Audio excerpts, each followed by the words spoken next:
자, 그래서 이 스가랴의 구조는요, 크게 여러분들 두 부분으로 나눠집니다. 1장부터 8장까지가 하나의 부고요. 그리고 9장부터 14장, 완전히 다른 느낌이 다릅니다. 읽어보시면요. 첫 번째 부분을 이루는 1장부터 8장은요, 하나님 나라, 메시아 왕국을 위한 준비를 다루고 있고요. 그래서 1장부터 회개의 촉구를 메시하는 메시지가 나오고요. 두 번째 부분을 이루는 그 9장부터 14장은요, 메시아의 오심을 통해서 이스라엘의 구원과 통치를 다루고 있습니다. 자, 첫 번째 부분은 그 1장부터 8장까지 그 부분에 있어서 또 유명한 게 8가지의 그 환상으로 유명합니다. 간단하게 정리를 하자면 이렇습니다. 스가랴서가 1장부터 6장까지 스가랴가 본 그 8가지 환상에 대해서 정말 여러분들 막 여러 가지 환상이 이제 8가지 나오는데 막 두려워하고 어려워하는 부분들이 많은데요. 여러분 절대 겁먹을 필요가 없습니다. 하나님께서 스가랴에게 보여주신 환상이기 때문에 그 의미와 그 의미가요 분명하게 설명되어 있습니다. 그리고 이게 이제 붉은 말을 탄 환상, 그리고 넷불과 내외의 대장장이들, 그리고 청량줄을 잡은 자, 대제사장 예수아의 옷, 그리고 순금 등잔대와 두 감람나무, 그리고 날아가는 두루마리, 그리고 에바 바구니에 있는 그 여인, 4대의 병거, 이런 총 8개의 환상을 통해서 우리에게 뭔가를 메시지를 주고 있다는 겁니다. 스가랴도 우리처럼 환상을 보고 의미를 모를 때도 있었는 거죠. 그때 스가랴는요, 주의 천사에게 보여주신 환상의 의미를 잘 모르겠다라고 말합니다. 이런 부분들이 너무 솔직한 거죠. 우리도 하나님께 어떤 환상을 보여주신다든지 특별한 걸 보여주시면요, 꼭 물어봐야 됩니다. 이렇게 물어보고, 그러면요, 이게 4장 14절에 보면요, 스가랴 4장 14절에 보면 친절하게 설명을 지금 해주고 있습니다. 무슨 뜻이니까 하니까요, 이는 기름 부음 받은 자 둘이니 온 세상의 주 앞에 서 있는 자이다 라고 이렇게 딱 대답을 해주고 있습니다. 자, 8가지 환상은요, 이스라엘의 미래에 대해서 말씀하기 때문에 희망적인 내용들이 대부분입니다. 스룹바벨에게 힘이 되고 격려가 되는 예언의 말씀도 여기에 나옵니다. 그래서 8가지 환상의 중심에는요, 예수아와 스룹바벨의 그 지도력과 성전 건축에 초점을 맞추는 4번째 환상과 5번째 여러분 환상에 이제 초점이 맞춰져 있습니다. 8가지 환상들이 가지는 의미는요, 이스라엘을 괴롭힌 이방 민족들은 멸망당할 것이고, 예수 그리스도의 오심과 성전 재건이 초점이라는 거죠. 자, 두 번째 부분은 그 오실 왕, 즉 목자 메시아에 의한 그 이스라엘의 미래의 구원과 승리를 우리에게 보여줍니다. 그래서 스가랴는요, 여호와의 날에 이스라엘이 하나님 앞에 성결된 것을 고대하면서 에스겔, 다니엘서와 견줄 만큼 정말 묵시적이고 종합적인 메시지들로 정말 가득 차 있습니다. 자, 1장 부분들을 먼저 이렇게 보시면요, 이제 전체적인 이게 대략적인 부분들이 1장부터 8장까지가 과거와 현재에 대한 부분들, 그리고 9장부터 14장이 이제 미래에 대한 부분들로 나눠져 있습니다. 그래서 1장에서 6장까지는 8가지 그 환상이 나오고요. 그 아까 설명을 다 해서 넘어가도록 하겠습니다. 그래서 1장 1절에서 6절까지는 소명에 대한 기사, 하나님께 돌아오라는 거고요. 1장 7절부터 6장까지는요, 8개의 환상. 7장에서 8장은요, 4가지 교훈에 대한 이야기인데 특별히 금식에 대한 교훈이 많이 나옵니다. 금식에 대한 교훈. 우리가 밥을 굶는 금식보다 더 중요한 것이 하나님 말씀에 순종하는 삶이다라고 이제 나중에 딱 얘기를 해주고 있습니다. 나중에 구체적으로 한 번 더 다룰 겁니다. 하나님이 진정으로 기뻐하는 그 음식은 밥 굶는 게 아니고 하나님 말씀에 순종해라. 그래서 9장에서 14장에는요, 2개의 예언이 또 나옵니다. 그래서 9장에서 11장까지는 이 고난받는 그 목자, 그리고 메시아에 대한 이 고난받는 목자가 이 메시아를 얘기를 하고 있습니다. 그 이야기가 나오고요. 12장에서 14장까지는요, 하나님이 예루살렘을 회복시키실 것이다.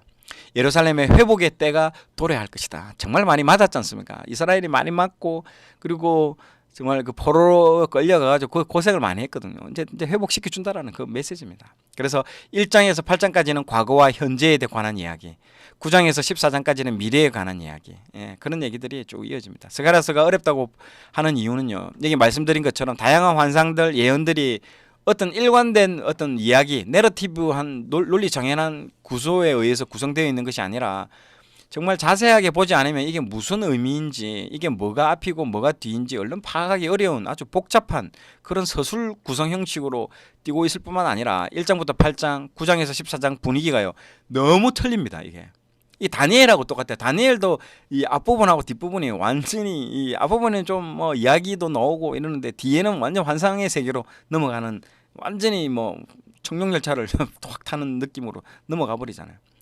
예, 그런 것처럼 이 스가랴도 비슷합니다. 묵시문학의 책들, 이게 예언의 책들은 좀 약간 그런 성향들을 다 가지고 있는 것 같아요. 그리고 너무 시대적으로 역사적으로 단한 상황 속에서 주어진 것 같은 말씀이기 때문에 그런 면에서 신학적인 어떤 의미와 의도를 포착하는 것이 여러분 이 책이 굉장히 쉽지 않은 책이라고 말할 수 있는 것이죠. 자, 먼저 이 표를 잘 한번 보십시오. 이 표가 이제 전체적인 어떤 부분들, 특히 이제 1장에서 나오는 이제 구조가 나오는데 1장부터 6장까지는 그 8가지 환상이 이제 아까 나온다고 했고요. 수미상관법으로 되어 있습니다. 위에 보세요. A하고 A 다시. 핵심은 그 X라고 되어 있죠. 중간에 있는 메시아 저 존재, 저 새싹, 뭐 돌 이런 메시지들이 나오는데 이게 이제 핵심이고요.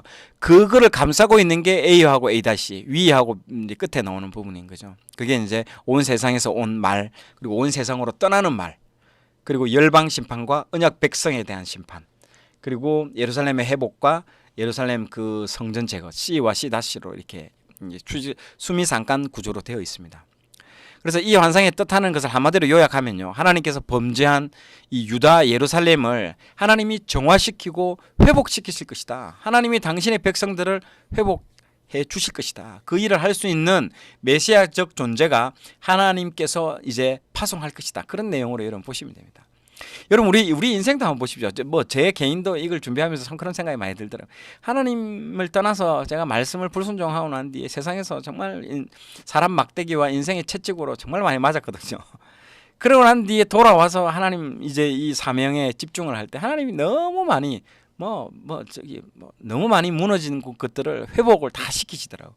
이거는 뭐 재정적인 거, 그리고 이거 영적인 거, 뭐 신앙적인 거, 뭐 또 사회적인 뭐 이런 신분적인 부분들, 이게 모든 것에서 회복을 다 시켜 주시더라고요. 이게 지금 성경에 나오는 이 구약의 어떤 구약과 신구약에 나오는 이 모든 부분들이 다 이루어지는 그런 느낌을 제 삶 가운데서도 하나님께서 돌아보게 하시더라고요. 참 우리 인생이 다 그런 거 아니겠습니까? 정말 이 참 비슷한 것 같아요. 자, 1장 이제부터 이제 성경을 이제 같이 한 장씩 읽어보도록 그렇게 하겠습니다. 첫 번째 환상은 어떤 환상인가요? 첫 번째 환상은 동서남북 사방을 돌아다니는 말들이 있고 그 말을 탄 사람들이 이제 있습니다. 붉은 말을 탄 천사가 와서 보고를 하죠. 어떤 보고를 합니까? 온 세상이 다 평안하다고 이런 보고를 합니다. 그랬더니 이 붉은 말을 탄 천사가 이번에는 하나님께 가서 이제 질문을 합니다. 언제까지 이 예루살렘을 저렇게 폐허 상태로 방치하실 것입니까? 언제까지 예루살렘을 돌아보지 않으실 건가요? 라고 이제 질문을 하죠. 이만큼 심판하고 정말 지금까지 이렇게 애들이 많이 두들겨 맞고 심판하고 정발했으면 됐지. 이제는 좀 하나님께서 나서서 좀 챙겨 주셔야 되지 않겠습니까? 라고 딱 질문을 합니다. 그랬더니 하나님이 붉은 말 탄 천사에게 뭐라고 말을 하냐면요. 내가 이제 예루살렘을 회복시킬 것이다. 예루살렘을 위로할 것이다. 내가 예루살렘을 새롭게 할 것이다. 내가 그들과 함께 할 것이다 라고 이렇게 위로의 말씀을 주어집니다. 그래서 첫 번째 환상은요, 사방에서 온 말에 대한 환상인 거죠. 이렇게 이제 얘기를 할 수 있습니다. 자, 그래서 두 번째 이제 환상이 또 나옵니다. 1장에요. 이제 네 뿔이 있고 또 네 명의 대장장이를 보는 환상이 나오죠. 이 네 뿔은요, 그동안 이스라엘 유다를 괴롭혔던 이방을 뜻합니다. 예굽, 아수르, 바벨론, 바사는 페르시아죠. 예. 이 네 명의 대장장이는요, 이스라엘을 괴롭혔던 강대국들을 심판하는, 징벌하는 그런 환상인 거죠. 이방을 심판하는 그런 환상에 관한 이야기들입니다. 우리가 1장을 한번 읽어보도록 하겠습니다. 스가랴 제1장. 다리오 왕 제2년 8째 달에 여호와의 말씀이 이도의 손자 베리가의 아들 선지자 스가랴에게 임하니라.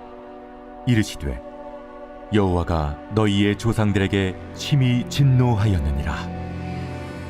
그러므로 너는 그들에게 말하기를 만군의 여호와께서 이처럼 이르시되 너희는 내게로 돌아오라. 만군의 여호와의 말이니라. 그리하면 내가 너희에게로 돌아가니라. 만군의 여호와의 말이니라. 너희 조상들을 본받지 말라. 옛적 선지자들이 그들에게 외쳐 이르되 만군의 여호와께서 이같이 말씀하시기를 너희가 악한 길 악한 행위를 떠나서 돌아오라 하셨다 하나 그들이 듣지 아니하고 내게 귀를 기울이지 아니하였느니라. 너희 조상들이 어디 있느냐? 또 선지자들이 영원히 살겠느냐? 내가 나의 종 선지자들에게 명령한 내 말과 내 법도들이 어찌 너희 조상들에게 임하지 아니하였느냐? 그러므로 그들이 돌이켜 이르기를 만군의 여호와께서 우리 길대로 우리 행위대로 우리에게 행하시려고 뜻하신 것을 우리에게 행하셨도다 하였느니라. 다리오 왕 제2년 11째 달 곧 스바들 24일에 이또의 손자 베리가의 아들 선지자 스가랴에게 여호와의 말씀이 임하니라. 내가 밤에 보니 한 사람이 붉은 말을 타고 골짜기 속 화석류 나무 사이에 섰고 그 뒤에는 붉은 말과 자줏빛 말과 백마가 있기로 내가 말하되 내 주여 이들이 무엇이니까 하니 내게 말하는 천사가 내게 이르되 이들이 무엇인지 내가 내게 보이리라. 화석류 나무 사이에 선 자가 대답하여 이르되 이는 여호와께서 땅에 두루 다니라고 보내신 자들이니라. 그들이 화석류 나무 사이에 선 여호와의 천사에게 말하되 우리가 땅에 두루 다녀보니 온 땅이 평안하고 조용하더이다 하더라. 여호와의 천사가 대답하여 이르되 만군의 여호와여, 여호와께서 언제까지 예루살렘과 유다 성읍들을 불쌍히 여기지 아니하시려 하나이까? 이를 노하신 지 70년이 되었나이다. 하매 여호와께서 내게 말하는 천사에게 선한 말씀 위로하는 말씀으로 대답하시더라.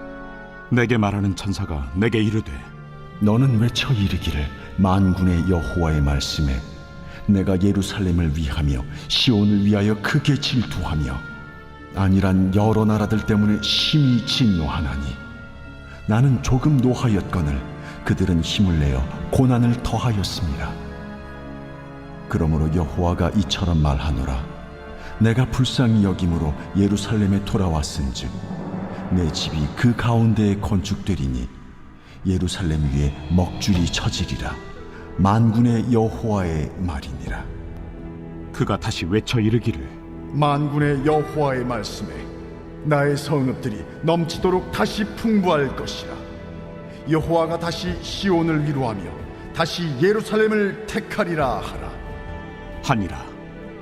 내가 눈을 들어본즉 네 개의 뿔이 보이기로 이에 내게 말하는 천사에게 묻되 이들이 무엇이니까 하니 내게 대답하되 이들은 유다와 이스라엘과 예루살렘을 흩뜨린 뿌리니라. 그때 여호와께서 대장장이 4명을 내게 보이시기로 내가 말하되 그들이 무엇하러 왔나이까? 그 뿔들이 유다를 흩뜨려서 사람들이 능히 머리를 들지 못하게 하니 이 대장장이들이 와서 그것들을 두렵게 하고 이전의 뿔들을 들어 유다 땅을 흩뜨린 여러 나라의 뿔들을 떨어뜨리려 하느니라. 자, 오늘 내용이 좋았다면 좋아요, 구독 부탁드리겠습니다. 좋아요, 구독, 알림 설정은 콘텐츠 제작에 큰 힘이 됩니다.